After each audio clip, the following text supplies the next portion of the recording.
Have you ever wondered how the Amish can turn a tiny garden into a feast for the whole year without machines, chemicals, or even modern irrigation? How can a small plot, barely the size of a backyard patio, offer more food than some modern farms? The secret doesn't lie in some hidden technology or expensive fertilizer. It lies in listening to the soil, to the rain, to the whisper of the wind through the corn stalks. And once you begin to tune in, you realize this isn't just gardening, it's a quiet miracle. In the stillness of early morning, as sunlight spills like honey across the earth, Amish gardeners are already at work, not with roaring tractors or industrial tools, but with bare hands, baskets, and simple faith. There's a kind of reverence in the way they walk the garden rows, brushing their fingers over young sprouts, their boots damp with dew. This isn't just farming, it's a relationship, a partnership with the land that has been cultivated for generations, not through domination, but through understanding. You see, to the Amish, the soil isn't just dirt, it's alive. It breathes, it listens, and it responds. They call it black gold, and for good reason. From table scraps to fallen leaves, every piece of organic matter is seen not as waste, but as an offering.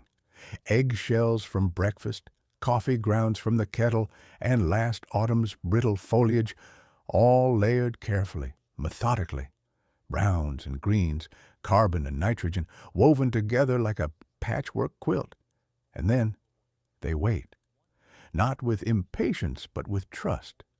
3 months, maybe 4, until one day what once looked like a pile of leftovers transforms into something dark, rich, and fragrant. Soil that smells like the forest after rain. This compost isn't just fertilizer, it's the heartbeat of their garden. It holds moisture in dry spells, cools the ground in the heat, and feeds not only the plants, but the microscopic life below, earthworms, bacteria, and fungi that turn death into life. And here's the most beautiful part. This miracle doesn't require acres of land, a single corner of a yard, a pile of leaves, a little patience. That's all nature asks. From that, abundance begins. Now, the Amish don't just plant at random. There's a rhythm to their work, a deliberate dance between crops. They rotate with the seasons, not because a textbook told them to, but because experience has. One year, tall stalks of corn stretch toward the sky, their roots drinking deeply from the earth. The next, it's beans, humble vines that quietly replenish the nitrogen stolen by the corn. Then come the greens, lettuce, kale, spinach, light feeders that give the soil a chance to rest, and finally the roots, potatoes, carrots, beets, completing the cycle as they tunnel through the soil like miners in search of treasure. Each plant plays its part, never taking more than it gives. In this way, the soil never tires. The land doesn't grow weary, and year after year, the garden continues to give. But the Amish don't stop there. They've learned how to make every square foot work twice as hard by growing vertically and planting companions. Beans climb up stalks of corn. Lettuce thrives in the cool shadow beneath them. Tomatoes lean against trellises, their roots intertwined with basil or marigold. Nothing is wasted. Every inch of space is part of the plan. And between the rows, not bare earth, but a living carpet. Clover, rye, or vetch.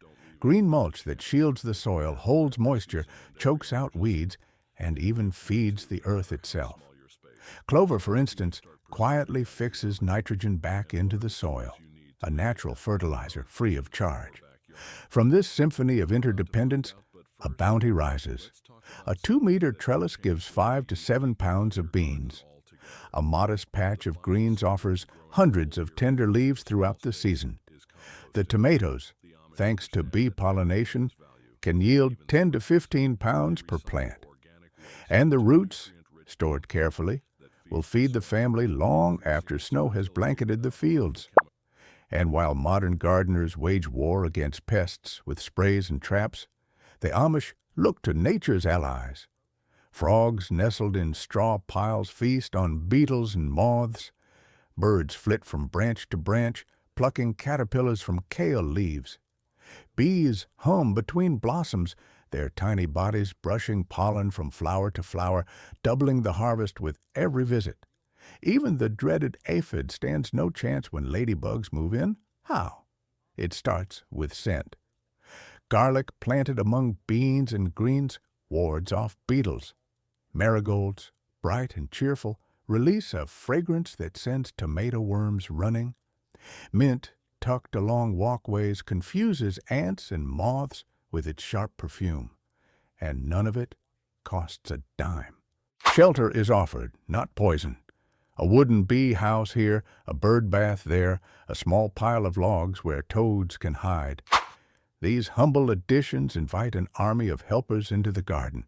In return, the Amish enjoy pest-free produce, pollinated blooms, and vibrant growth without a single drop of pesticide. It's a partnership, pure and simple, and when it comes to choosing what to grow, the Amish are just as thoughtful. They favor small plants with big returns. Dwarf apple trees just 2 meters tall yet heavy with fruit by late summer. Climbing beans that stretch up instead of out, freeing up soil space. Cherry tomatoes that reseed themselves year after year, making planting easier with every season. Lettuce and cucumbers are often allowed to bolt and drop seed naturally. No need for replanting, just patience and trust. From this simplicity, baskets overflow. A handful of carefully chosen plants paired with wise placement and timing produce far more than their modern counterparts believe possible. Water, too, is respected, not taken for granted. Rain is caught in wooden barrels. Clay pots, buried beside thirsty crops, slowly release moisture at the roots. Grass clippings spread across beds lock in the dampness like a protective blanket. Not a single drop is wasted. And because the soil is alive, fluffy, spongy, rich with organic matter, it holds on to every precious droplet. Roots dive deep. Plants grow strong, resilient, never coddled by shallow irrigation or sprinkler systems. They are taught from the start to fend for themselves with grace. Even during dry spells, the garden thrives. A rain barrel here, a clay pot there, and a layer of mulch, it's enough. Nature, when treated with reverence, provides all that's needed. When harvest time comes, the Amish preserve their bounty the way their great-grandparents did. A root cellar dug into the earth becomes a winter pantry. Potatoes rest in straw, carrots in sand. Jars of fermented cucumbers line the shelves beside sun-dried tomatoes and pickled beans. Sauerkraut bubbles quietly in crocks. Every preserved jar is a memory of summer, stored for the months when the snow comes heavy and the fields sleep beneath a white blanket. No electricity, no humming freezers or vacuum-sealed bags. Just jars, root cellars, and time-tested knowledge. It's not just preservation, it's preparation, a way of ensuring that the abundance of one season becomes nourishment in the next. And through it all, the garden sings, not loudly, not boastfully, but gently, like a lullaby carried on the breeze. The soil hums beneath your feet. Bees dart from bloom to bloom. Birds rustle in the hedgerow. The wind plays in the corn. And in this harmony, there is enough. Enough to eat, enough to share, enough to save.